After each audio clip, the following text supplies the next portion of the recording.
겁니까? 국내 마약 조직 나오십니까? 범죄 수익이 박광열이 한국으로 압송된 직후 그가 처음 발을 들인 곳은 다름 아닌 차가운 공기가 감도는 취조실이었다. 수많은 사건을 다뤄온 베테랑 수사관들조차 긴장감을 감추지 못한 채 그를 마주했다. 문이 닫히는 순간 방 안의 분위기는 순식간에 얼어붙었고 그 누구도 쉽게 입을 열지 못했다. 그러나 놀랍게도 그 침묵을 먼저 깬 것은 박광열이었다. 그는 의자에 몸을 깊숙이 기대며 천천히 입꼬리를 올렸고 그 미소는 마치 모든 상황을 이미 예견하고 있다는 듯 소름 끼치는 여유를 담고 있었다.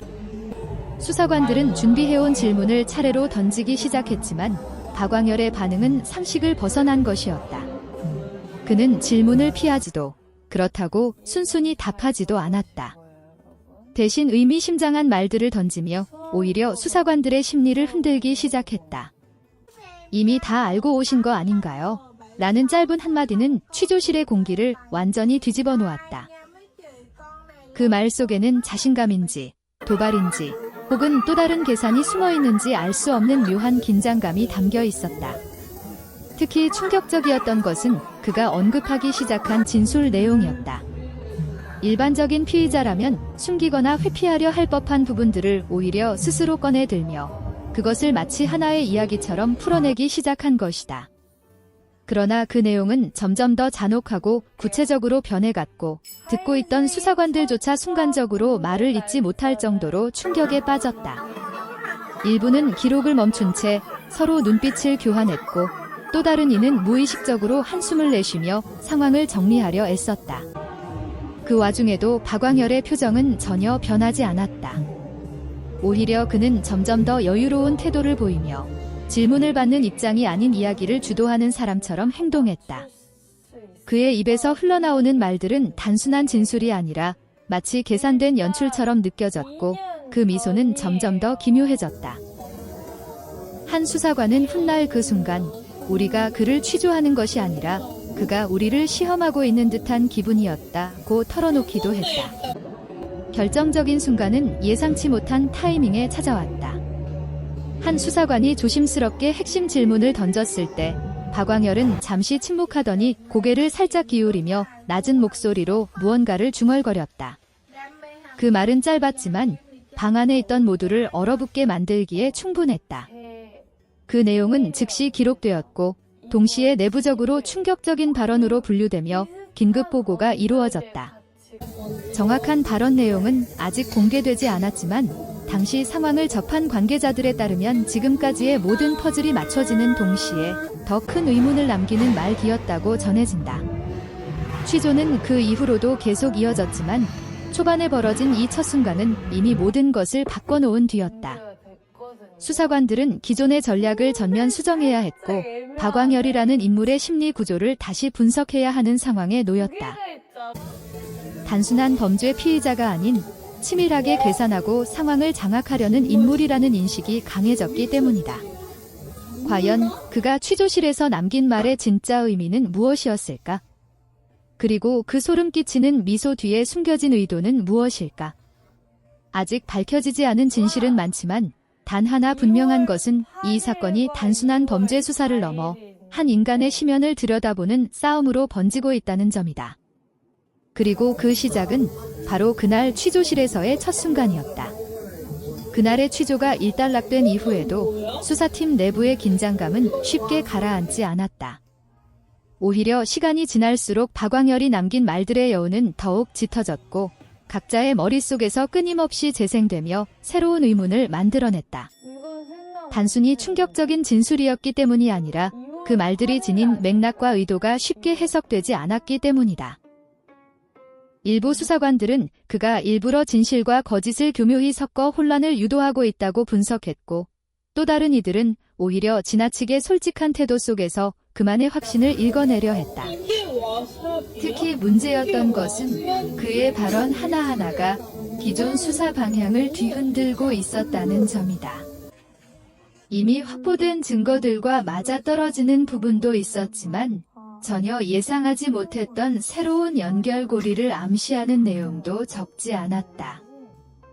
그로 인해 수사팀은 밤을 새워가며 모든 자료를 다시 검토해야 했고, 과거에 지나쳤던 사소한 단서들까지도 다시 끄집어내 분석하기 시작했다.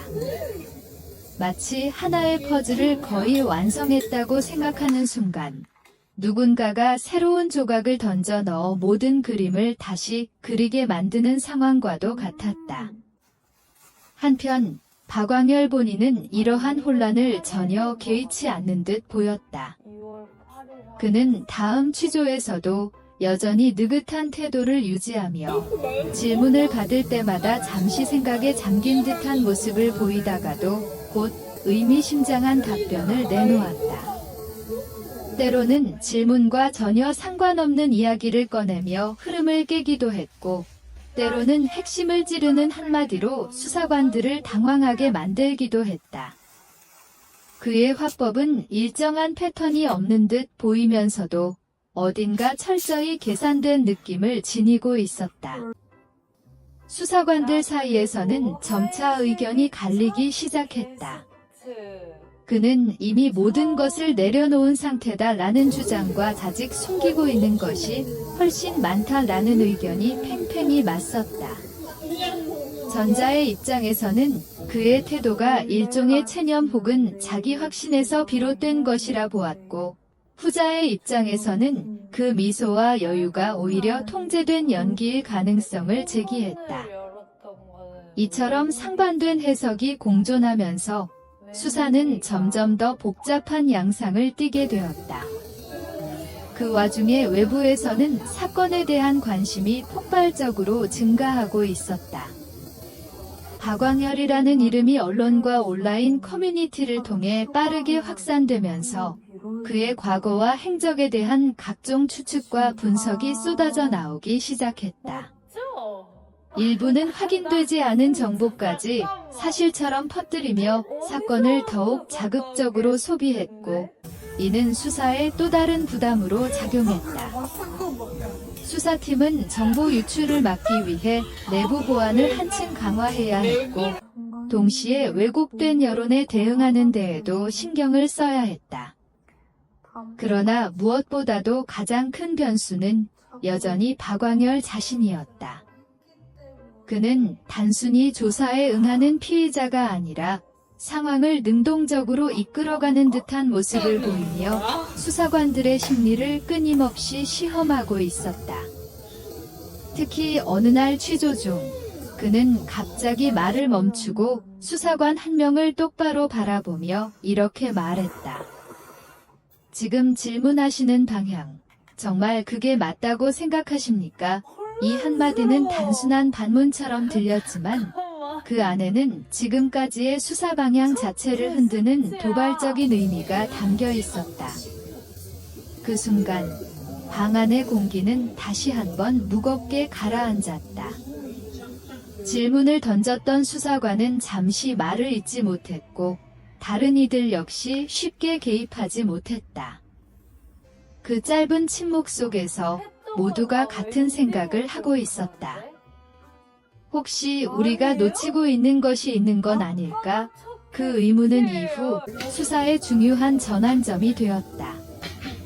실제로 그날 이후 수사팀은 기존 가설 중 일부를 과감히 폐기하고 새로운 방향을 설정하기 시작했다. 시간이 흐를수록 박광열의 진술은 단순한 정보 제공을 넘어 일종의 심리전으로 인식되기 시작했다. 그는 필요할 때만 말을 하고 불필요하다고 판단되는 순간에는 완벽한 침묵을 유지했다. 그리고 그 침묵마저도 하나의 메시지처럼 작용하며 수사관들로 하여금 끊임없이 해석하게 만들었다. 어떤 이는 그를 가장 위험한 유형의 피의자라고 표현했고, 또 다른 이는 자신의 이야기를 스스로 연출하는 인물이라고 평가했다. 하지만 여전히 풀리지 않는 핵심은 남아 있었다. 바로 그가 처음 취조실에서 남긴 그 발언의 진짜 의미였다. 시간이 지날수록 그 말은 단순한 충격을 넘어 사건 전체를 관통하는 열쇠처럼 여겨지기 시작했다. 수사팀은 그 문장을 수십 번, 수백 번 반복해 분석하며 그 속에 숨겨진 의도를 파악하려 했지만 명확한 결론에 도달하기는 쉽지 않았다. 아, 이거는